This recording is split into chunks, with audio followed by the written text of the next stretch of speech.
Hello, Nexstar. My name is Nicole Crocky, and welcome to this Good News Early webinar.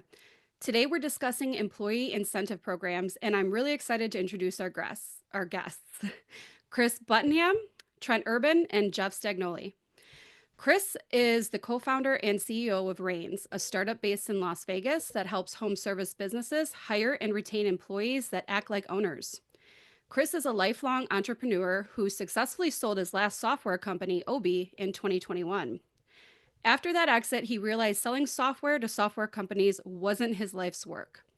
Wanting to solve a problem closer to home, he founded Reins. Early in his career, Chris worked with his dad, a service contractor, and saw firsthand the challenge of getting key employees to think and act like owners. He recognized a lack of tools and incentives to drive this kind of mindset, so he built Reins to change that. Reins makes it simple to formalize phantom stock and profit sharing programs that align your employees with the goals of the business without the traditional headaches. Next up, we have Trent Urban, who is the president and owner of WireNut Home Services, a trusted provider of residential, electrical, HVAC, and plumbing services across Colorado's Front Range. Under Trent's leadership, WireNut has grown significantly, earning more than 53,000 positive customer reviews and recognition on the Inc. 5000 list of fastest growing private companies. And last, but certainly not least, we have Jeff Stagnoli, who began his career in the industry as an HVAC apprentice in 1991, working his way up to becoming a business owner. Before joining Nexstar in 2016, he also gained valuable experience in the industry through mergers and acquisitions, as well as sitting on several industry boards. Jeff loves helping members open the doors to success and especially enjoys connecting with owners on a one-to-one level. He looks forward to helping members build the businesses of their dreams. So before we dive into the discussion, don't forget to submit your questions via the Q&A feature for our panel to address after the presentation. So first of all, thank you all for taking the time to be here today. We really appreciate it. Thanks for having us. Good to be here. Glad to be here. So to get us started, Chris, why don't you tell us a little bit more about your background and where the idea for Reins, came about? Yeah, thank you. Yeah, it's kind of twofold. You said in my bio, in my past life, I had another software company. I'm a born and bred entrepreneur, not necessarily a badge of honor. Some days it's a curse. I'm sure Trent and Jeff can attest to that. But when I sold my last company, I kind of realized that, you know, I wanted to sink my teeth into something really important, something that I could make a difference with, and fell in love with the idea of like the small independent business owner in the US.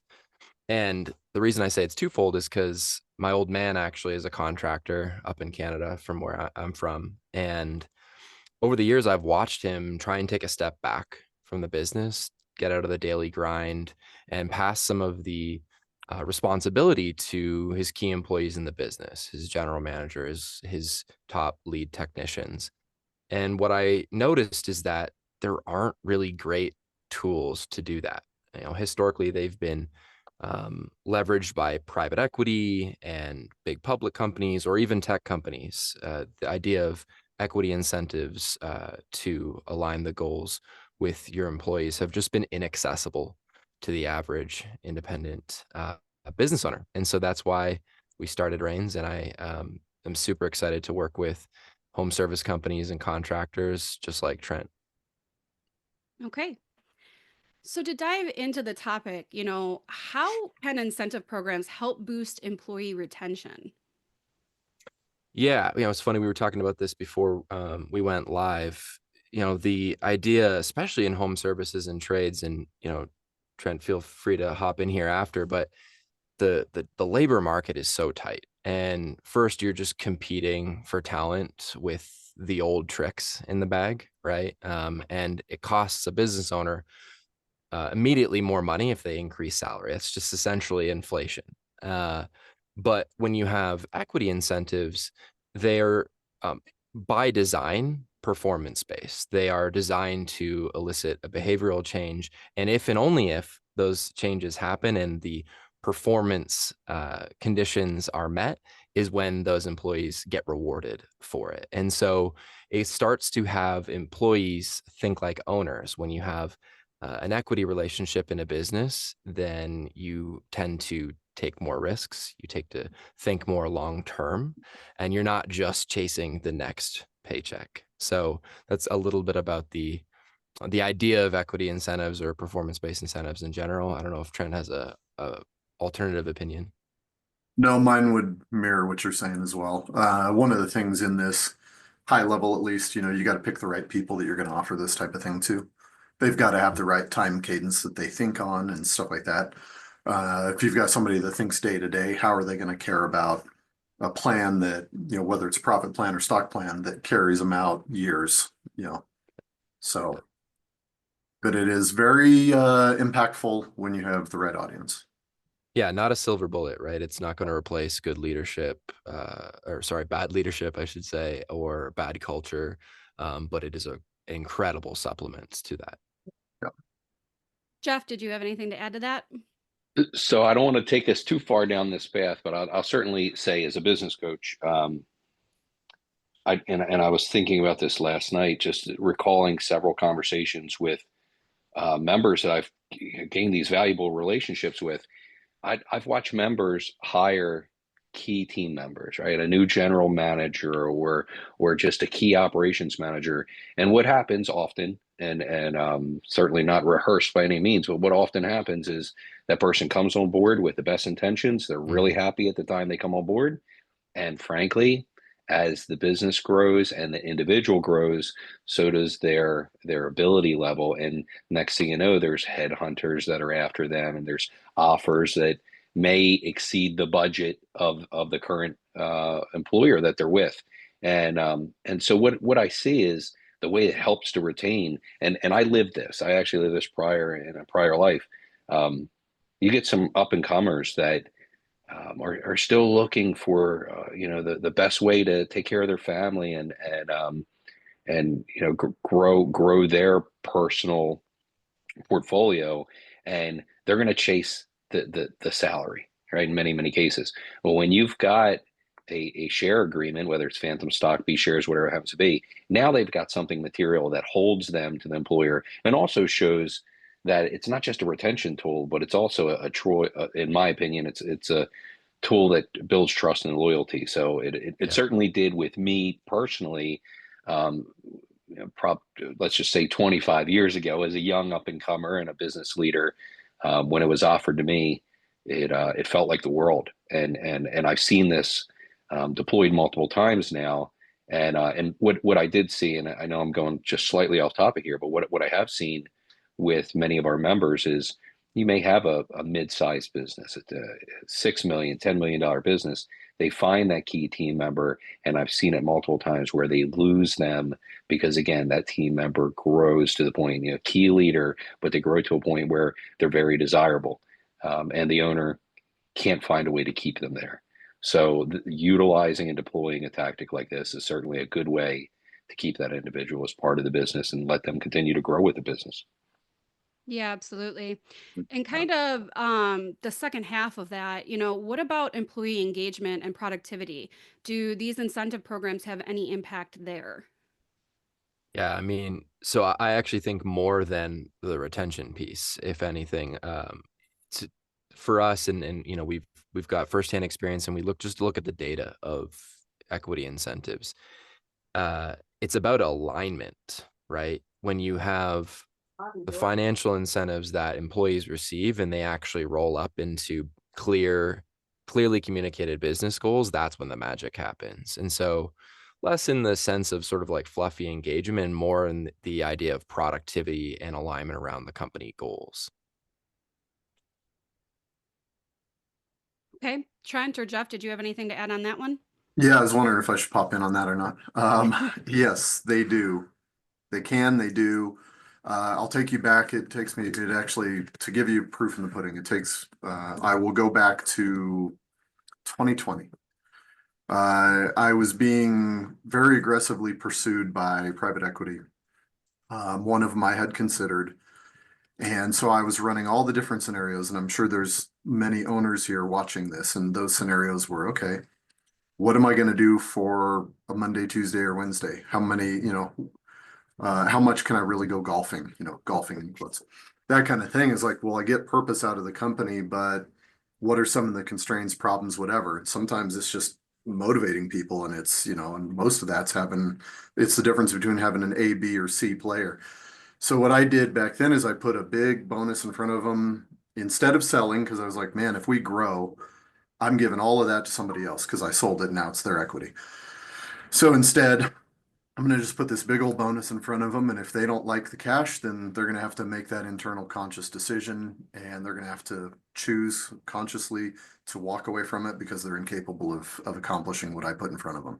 Well, they did do it. We grew like crazy. We were more profitable than what I even set as the benchmark and the growth number. So they overdid all of it. The screwy thing of that is I didn't have Chris in my, back pocket. And so I was like, all right, here you go. It's informal. Here's how we're doing it. And they just had to trust me. You fast forward to Chris, when did we meet? 5 months, 6 months, Yeah, something like that. something like that.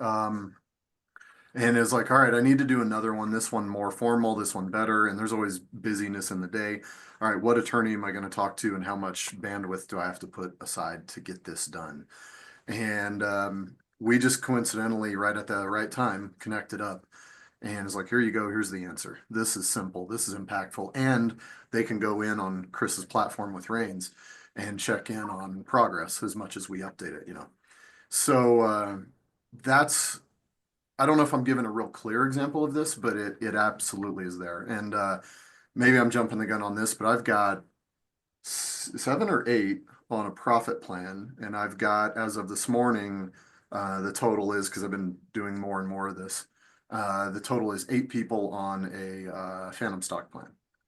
And so I'm picking, that's where I was talking about earlier. I'm picking the alignment of, does this person think long term? And Right. am I trying to put a force field around them? Golden handcuffs, as Jeff called it. These are people I've worked with a long time. They've left impact. I'm basically gifting them some stock in exchange for their hard work. They didn't know this was part of the deal. They just worked hard because that's them. So this is my way of saying, hey, thanks. And by the way, anybody that wants to ever come touch them, good luck.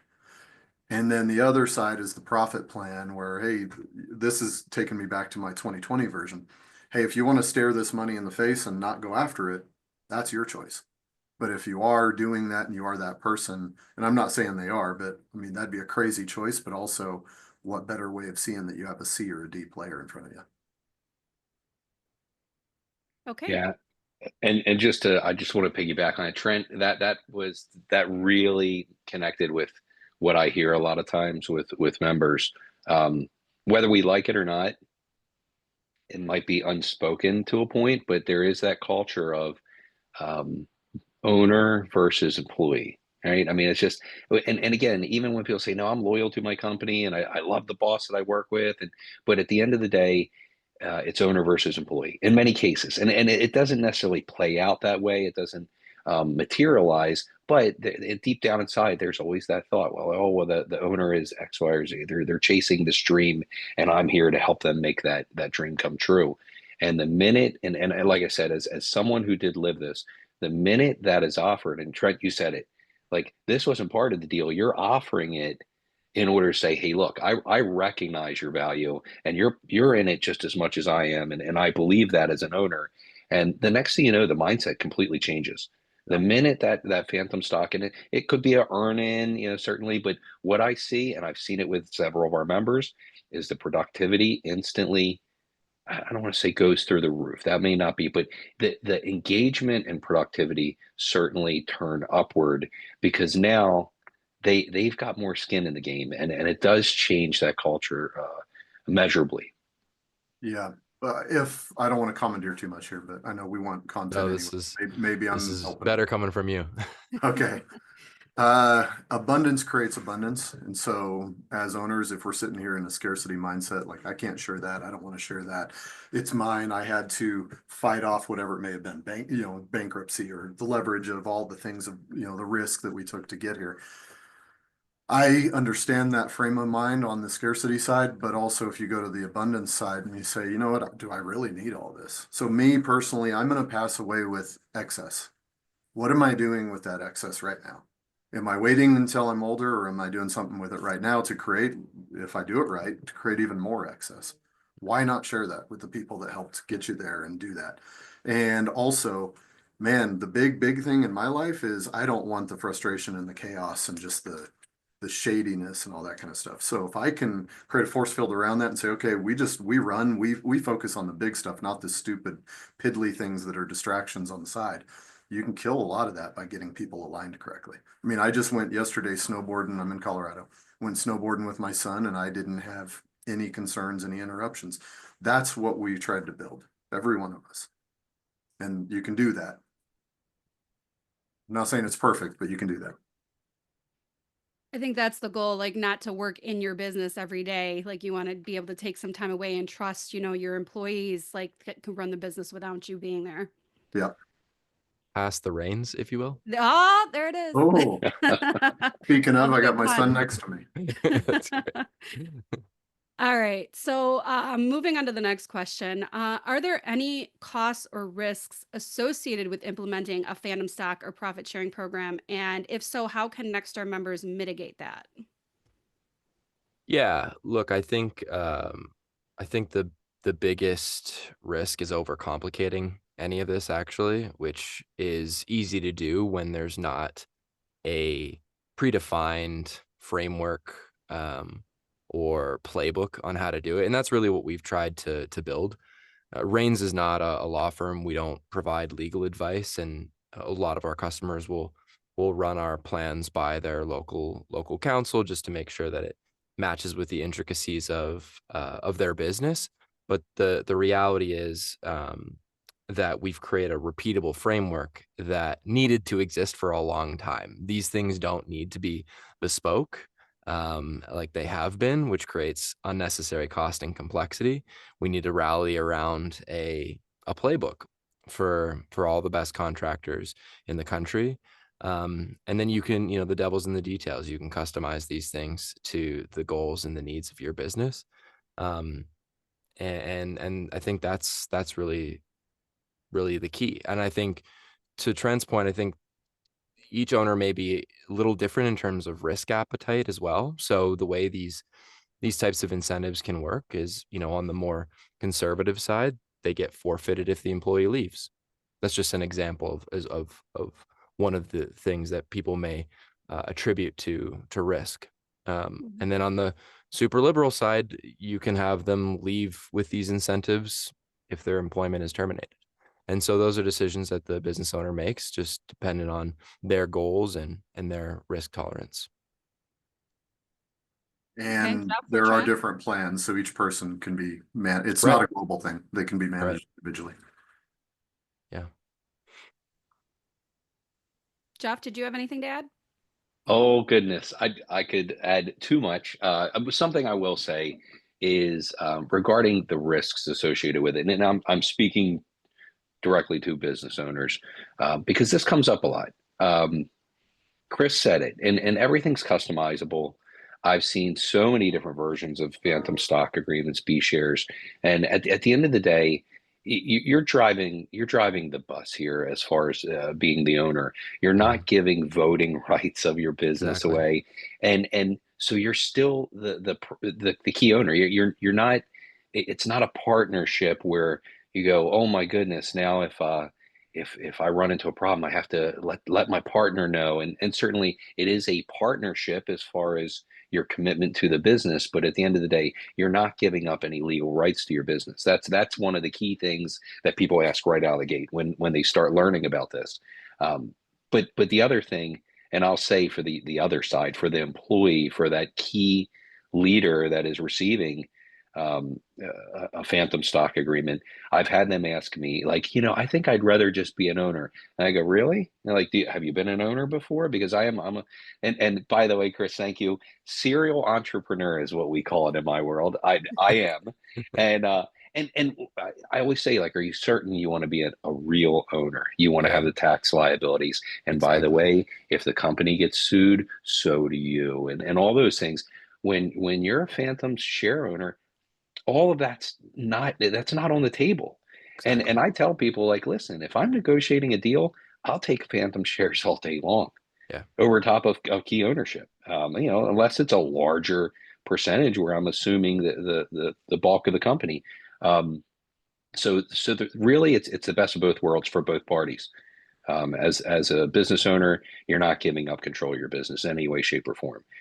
You're controlling how that employee receives that stock and how they, whether it's an earn in or the percentage. And the other thing, and Chris and I had a great call a couple weeks ago, and we were just talking about um, the recommendations and the guidance that they provide when it comes to that the amount, the percentages that would be recommended based off of the level of the individual. And I think we'll talk about that in a little bit. But so yeah, in my opinion, this is probably one of the easiest, smartest ways for that mid-sized business and beyond to retain key team members. And again, I'll shut up after that.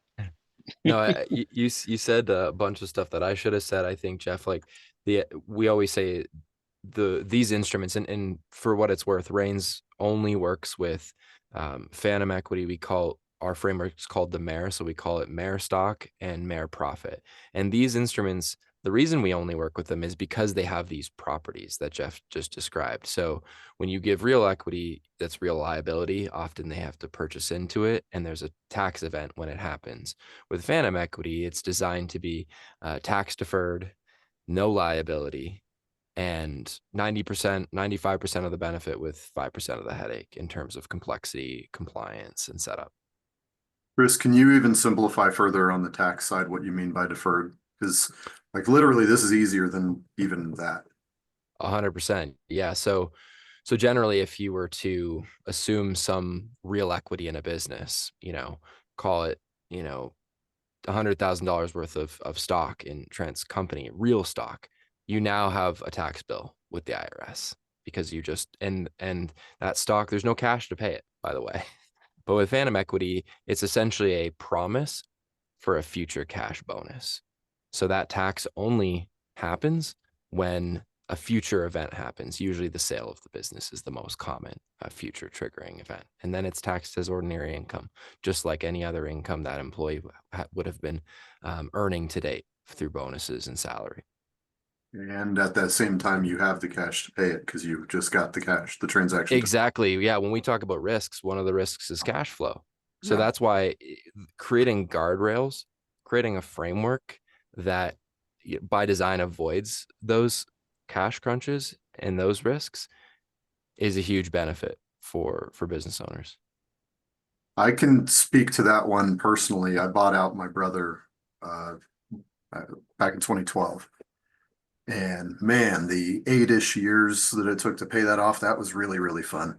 I got no tax break for all the money that I was sending out every year, whether it was to him or the SBA that helped me with this deal. But I was taxed as if I had it. This doesn't create that situation. Right. Okay. Kind of moving on, but on a similar topic, what do, Nexstar members get wrong about incentive programs like phantom stock and profit sharing? Well, Nexstar members, nothing. Nexstar members are great. But business owners, they get a lot of this wrong. The number one thing, and it's going to sound trite, but it's just overcomplicating it. Really, it's really just making it too complicated. The goal of this is to make it simple, not only for you, because that's less headache, but for the employee, because it's not an incentive if it's not understood. And so that is the number one mistake that folks make. I don't know if you guys have a different perspective. Jeff probably could talk to that. I could say, Yeah. just from my experience, it was where do I start? And Right. starting point. So when Chris and I were talking, which he came out here actually to Colorado from Vegas, where he's at, when we rolled ours out initially. And that was incredibly beneficial. I was like, really? For this? Because it's not that expensive. Why are you coming all the way out? Well, it was really helpful though, just for like all the rollout and just all of the understanding of it. But that all of what Chris is offering here took me past the complication mode of who do I hire? How expensive is this going to be? Most of all, that was going to tie into an attorney. So what am I going to be charged per hour and how many hours do I have? I'm basically dealing with a time and material attorney, which none of us, hopefully in Nexstar, are time and material still. You have so many unknowns when you're dealing with that. Chris took all that away. Okay, I got an upfront price. I know what it is. It's very clear. Documentation is all right in front of me. It's easy. Yeah, and just a thank you. It's something to share with again. I'm speaking directly to my business owners.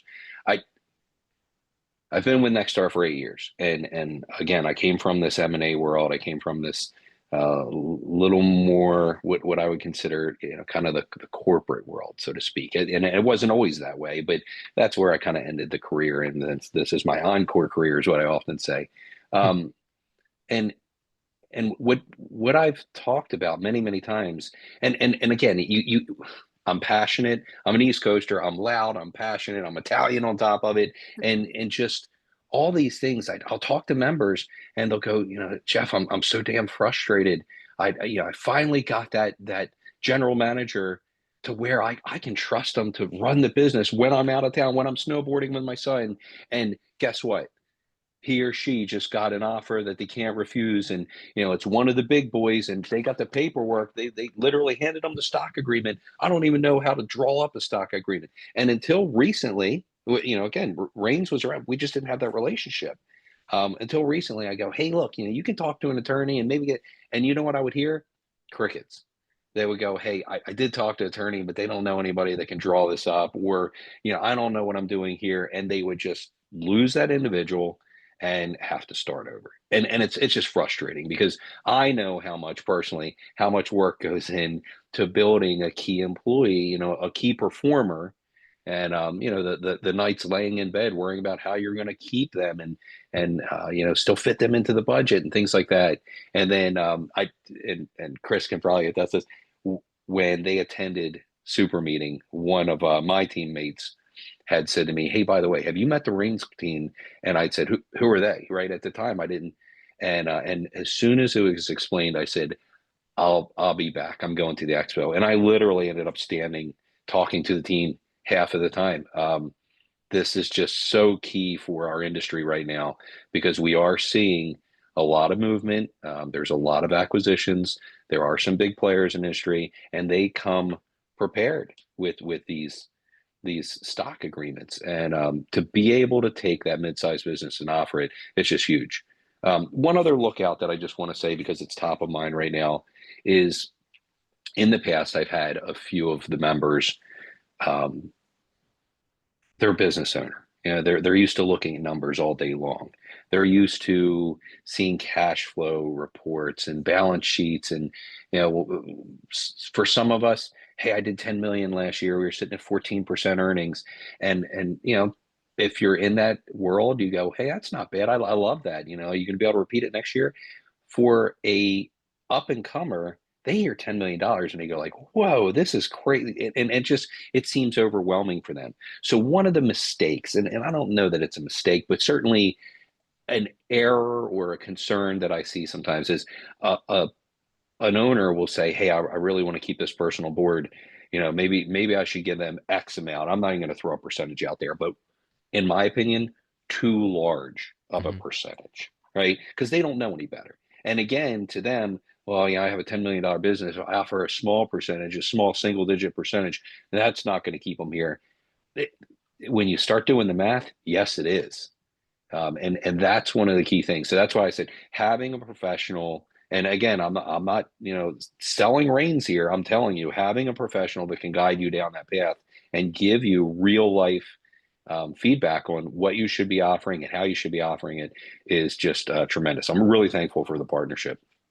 Yeah, and Jeff, if I may, I think what's interesting about what you just said is so true. Because it's so, to Trent's point, so complicated and difficult, you don't know where to start. If you do end up doing it, you're kind of doing it in a hurry because of the way the incentives are structured today, with hiring a lawyer by the hour. You're like, I just need to do this Yep. quickly. And that actually creates a bad outcome. And when you marry technology with a repeatable framework, what it allows you to do, and my team knows this, I'm a king of analogies, but it allows you to walk before you run. And if you maybe intend to give someone 5% of the business in phantom equity, why don't you start with a quarter point, a half point? You can do that without any additional cost or complexity when you leverage technology to do these things. And so that's one other thing I'd say. And forgive me, Nicole, but in the effort of trying to provide value, one other thing I think just business owners get wrong in general about these things, and has nothing to do with Reins, is the difference between an incentive and a bonus. Bonuses oftentimes are actually entitlements, and an incentive is designed to elicit a behavioral change. There's nothing wrong with a charity or an entitlement, but just know that if you're giving a Christmas bonus, that's what that is, right? But an incentive is designed around performance conditions and goals of the business. So that's just a little thing that a lot of people get wrong. And it's one of the reasons they're like, oh, I'm already doing performance pay. Sure, that's fine. And a lot of that has merit. But what are the incentives in the business and how is your team aligned around them? And so that's just something that members can take with them, regardless of Reins. No, I think that's a really good distinction to make. So thank you for sharing that. Um, so on to our next question. For members who are trying to picture how a program might be designed for their, specific service company, can you share a best practice example? Trent, this is where it's your time to shine. Okay. A best practice example on an incentive. So how can you implement like that phantom stock and profit sharing company specifically for, contractors like yourself? What does that look like? So I've got a few different scenarios. On the talk of percentages, I don't have a single one of these where anybody involved in these plans are even a whole percent, 1%. It's unaffordable to me to do that. That's not the driver. That's not what I have to do. What I did is I established how much money do I want to put at this value wise. It's not actually money that I'm even exchanging value wise. And then I figure out my translation of what that comes over to stock.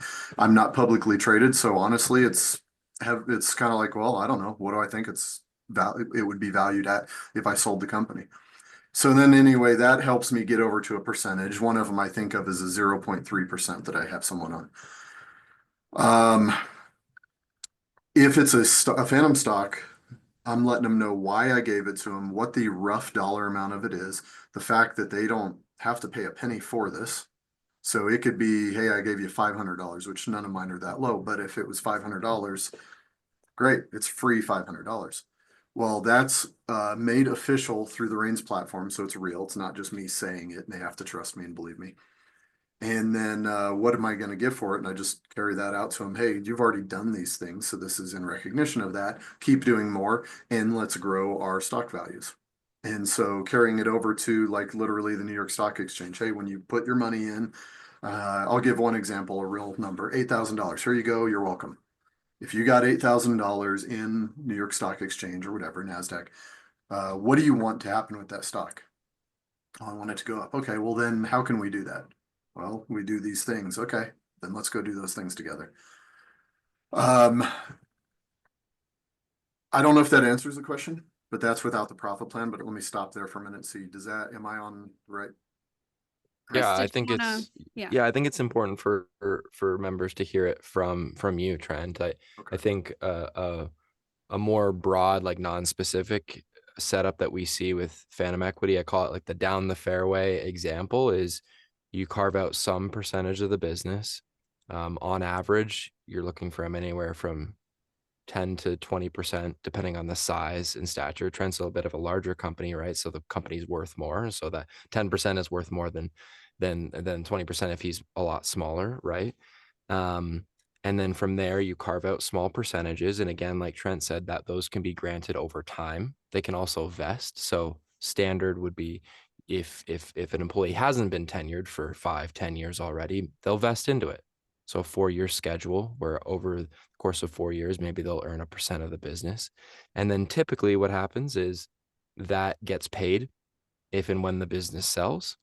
And typically it's forfeited if the employee leaves.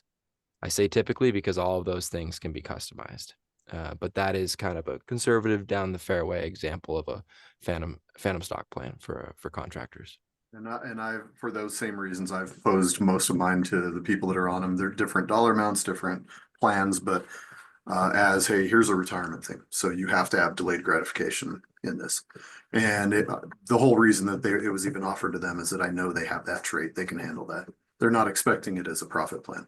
I have another one that's a profit plan, and in it, every quarter, this is maybe going to give value to the viewers, but every quarter, you're measured on growth and profitability of that growth. If you hit these metrics, then here's your dollar amount within this profit pool, and you guys are all segmented that are in that pool together. So you're working for the same goal.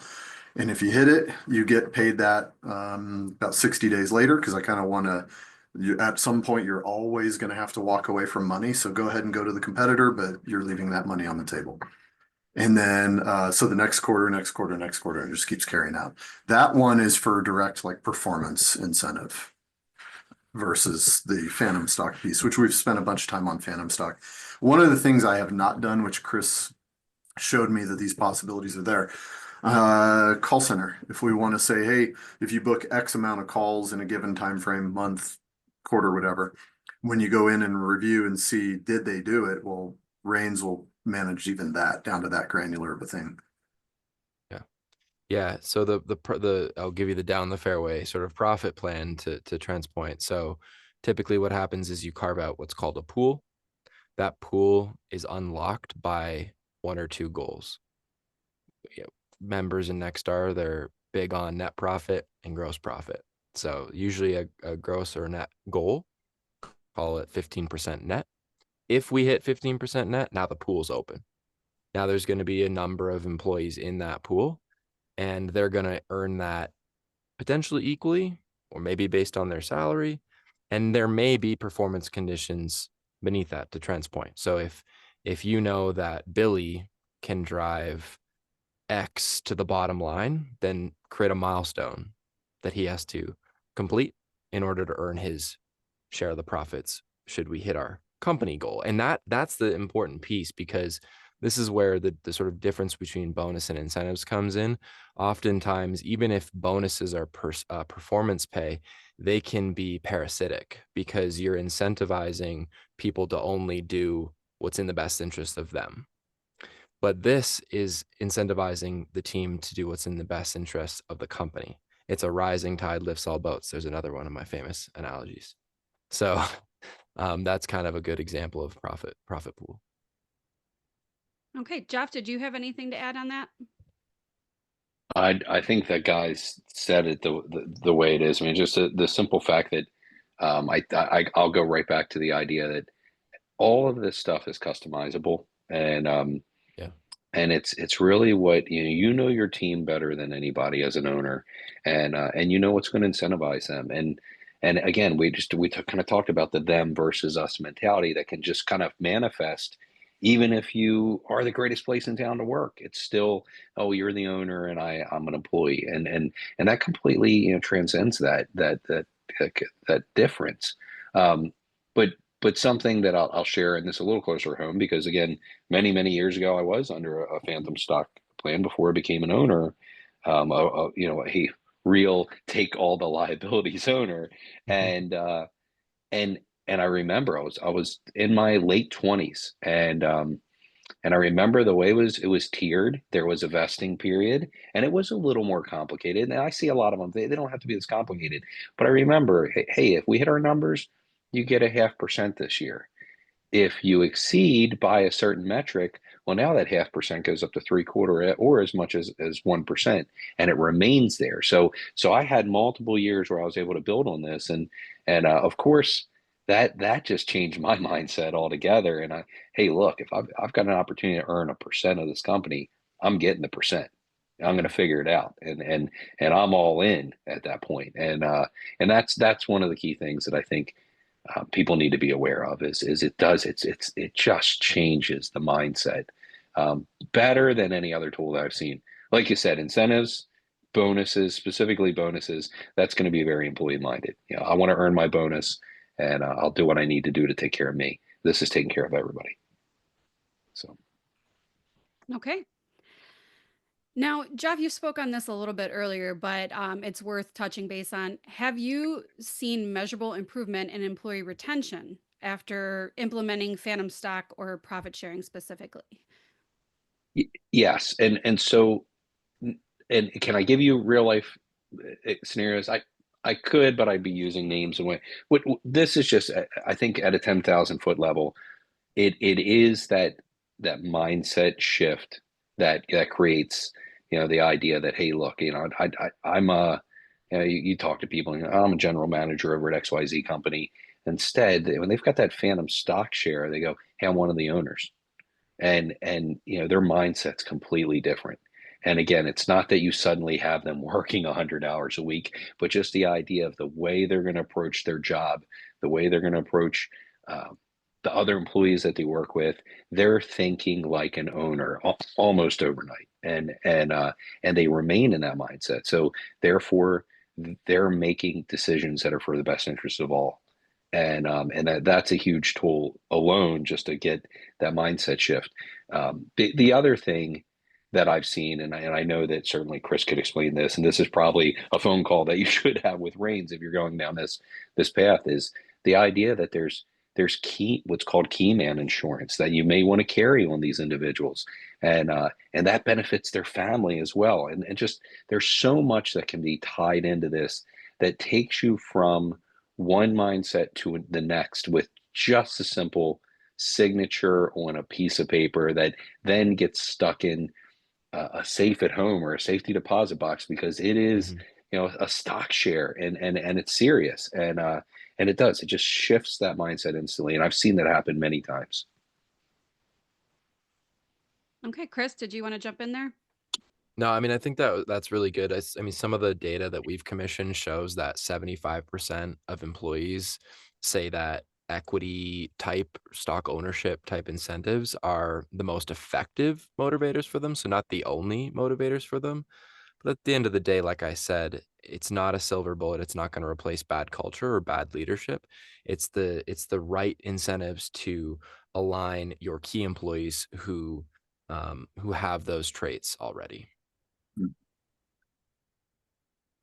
Okay. Well, that kind of brings us to the end of the discussion portion. Did any other advice that you guys wanted to add on this topic?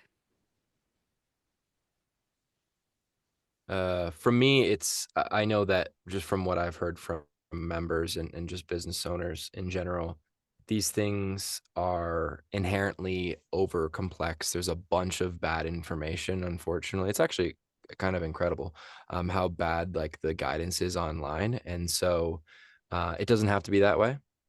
We make it really simple, but again, regardless of Reins, we have a lot of great content online that can help you um, think through some of this stuff. So you can always check that out on our website. But the goal here is just to get good incentives in place that are simple. They're Hmm. simple by design. Okay. And I would say from the user side of that, that's what I've experienced. Awesome.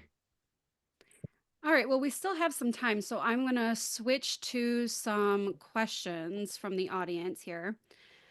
So, our first question is, what if I don't want employees to keep their equity or profit share when they leave? Is that possible?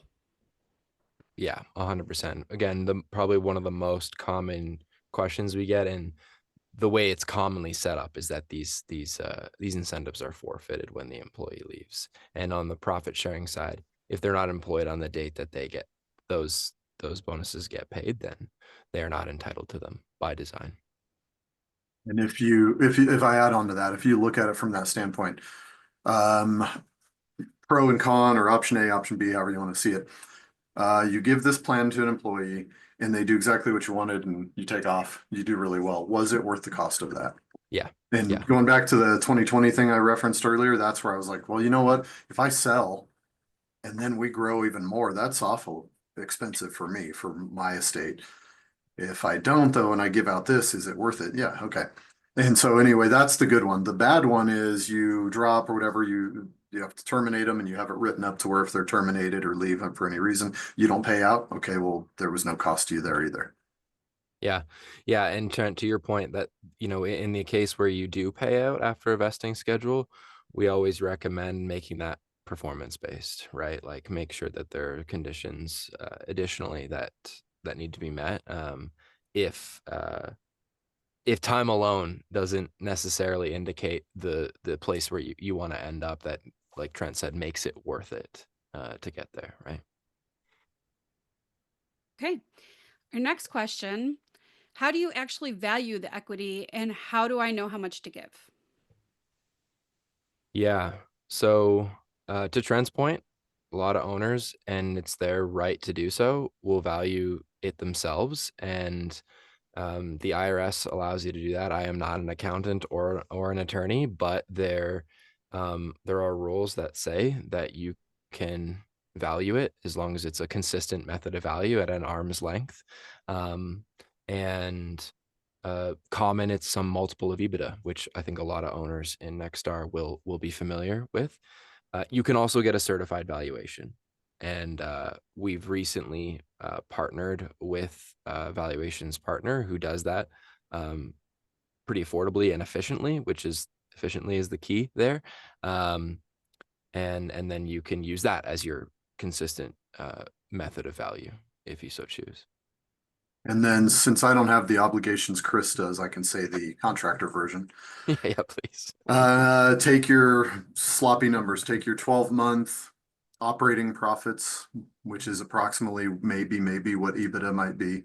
Plug a number on that of times what, 6 on the slow side or the low side times 10 on the high side. Jeff, would you agree? You see more of these all the time. Yeah, we were talking about this before the call. So this is what I would say is number one, we can help you with this. And I'm not an accountant nor attorney either. But what I would tell you is, according to your mix of business, it could be as low as 3. And I just want you to think like lots of multifamily, new construction type stuff, where it's not repeatable revenue. It may lower that multiple. Or if the business is just a little bit of a mess, that's going to contribute to that. But yes, yeah, we say anywhere from 3 to 6.5. And then certainly there are arguments, strategic arguments, things like that, to go higher. And we do see higher. So yeah, you're right on it, Trent. Yeah, and I just say that because I have friends that have sold that were in double digits and things like that. And so pick a number that's a healthy, you're not going to go crazy over here. You're not going to go crazy over here on the low side unless you're in new construction. Um, Use that number pretty much all the time is what I'm doing, unless the company is a whole different animal later. Then you say, okay, I can't use that number anymore because we're either so much better or whatever. But otherwise, you can just like lock in that number. So say it's times 6. Okay, what's your operating profit for the last year times 6? That's an approximation of a value that you could justifiably use for your business. And now divide that by, say you have 100 shares. What's the value of each of those shares now? That value, is that too much or too little for each of the people that you're wanting to gift ownership to? That's how I approached it. Okay. So our next question, I've heard this type of thing through people like Tommy Mello and other Nexstar members, but I'm not sure if I'm ready. How do I know when it's the right time to set these types of plans up? Mm. Yeah, so being very practical, obviously we're talking to really busy business owners. I think it probably doesn't make sense if you're, sub 10 people. But as long as you're not a chuck in a truck type of setup, the smaller you are, of course, the simpler it is to stand this up and you can grow with a program. So we're of that mindset. And it can scale with you. I think the the best setup is one like Trent has, where you're giving a combination of long-term incentives and short-term incentives. So profitability, if you're profitable, this is going to be a lot easier. Um, and I think, do you have a clear budget? If you have a clear budget, which if you're in Nexstar, I imagine you do, then it's pretty easy to stand these things up on an annual basis, at least the profit sharing side, right? So I'm curious to hear, Trent, what's your opinion on what the right time is to set something like this up? I think I have to first say, there's a saying out there that I've internalized, which is the people that got you here might not be the ones that get you there. Mm-hmm. So if you're dealing with the earlier of that phrase, then I'm not sure. I don't, you could put them in a plan and you could see what they can do with it. If you don't have established metrics or job scorecard for each role anyway, maybe this can become that thing. And you look at how many times they're winning or losing. So you could use it for that to grow that person. Maybe you have a diamond in the rough where you're like, I'm not sure about my team. They seem all kind of average, but I have to carry all the weight for them. If that's the case, you could throw this carrot out and see what they can do with it. Mm-hmm. Or um, otherwise, for doing something really robust for them, if you're making it permanent, I would make sure that you Mm-hmm. have pretty much A Mm-hmm. players there. One of them, for example, that I have, bookkeeper, she's been with me. She started as a CCR, went and got her own degrees and everything in finance. She's been with me forever, and we have a lot of people here, and she holds down the fort on finance without me ever even worrying about it. In fact, she's coming to me saying, "Hey, I can help you with that if you want." It's like, that's exactly what I'm looking for. So when she got hers is a bigger amount, and I know she's the right person, so why wouldn't I have done it? But I don't know. I think I'm swaying away now on the message, but basically in your gut as an owner, you probably know who you have around you, whether you're being honest or not with yourself. So really think about it and figure out, are they worth giving this to? Or are they maybe in that middle ground where it's like, maybe if I just drove them a little bit more with something, then maybe they'd turn into the next, great thing. And there's properties that make it such that they're, different setups for different employees, right? And so those that don't come with you, maybe they have to forfeit their equity along the way because they've been terminated or what have you, Yeah. right? And that's again where honestly there's really not much at risk Right. other than ill will. Yeah. Jeff, did you have anything to add on that? Yeah, I'm gonna pitch the coaching at Nexstar just slightly here. This is what I would say is, I'll tell you what the wrong time is. The wrong time is when you've got a key player that is absolutely growing your business with you, and they, just think somebody in their mid 30s, they're an up and comer in this industry, and they're just amazing. A lot of people want to get their hands on them, and the minute that they realize, and I don't want to say real, but the minute that they do get some kind of offer, someone's trying to recruit them, Yeah. you might be a little too late. It's too late. So that's the wrong time. Yeah. Calling and going, oh my gosh, I just heard that XYZ might leave it. I thought they were so loyal. Yeah, they were. They were, but do you think a 35-year-old employee is going to be with you until they retire at 60? Maybe, if there's something keeping them there, and it's not just a paycheck. And we need to really remind ourselves of that. So this is my pitch. Talk with your business coach. I mean, please, just it should be part of your strategy. And I'm not saying your strategy is to instantly implement these things. As Chris said, it's not fit for everybody. There's timing, but it should be openly talked about with your coach. Hey, I'm now in growth mode. I can feel it. I can hear. Remember saying this. I can feel it. We're just taking off like crazy, and I'm working my rear end off. And I've got some really good people that I can't imagine if I lost them. Well, guess what? Let's plan on what this is going to look like over the next several months. Maybe put a plan together by the end of next quarter. You can have this in place. So again, it's a strategic decision in my mind. It's certainly not a knee-jerk reaction. It's not the right way of doing it. Um, and as you build a business plan, so should this be considered. And so it's something that should be discussed often. And the timing is when um, you know that these key individuals are going to take you to a level that you're probably not going to get on your own.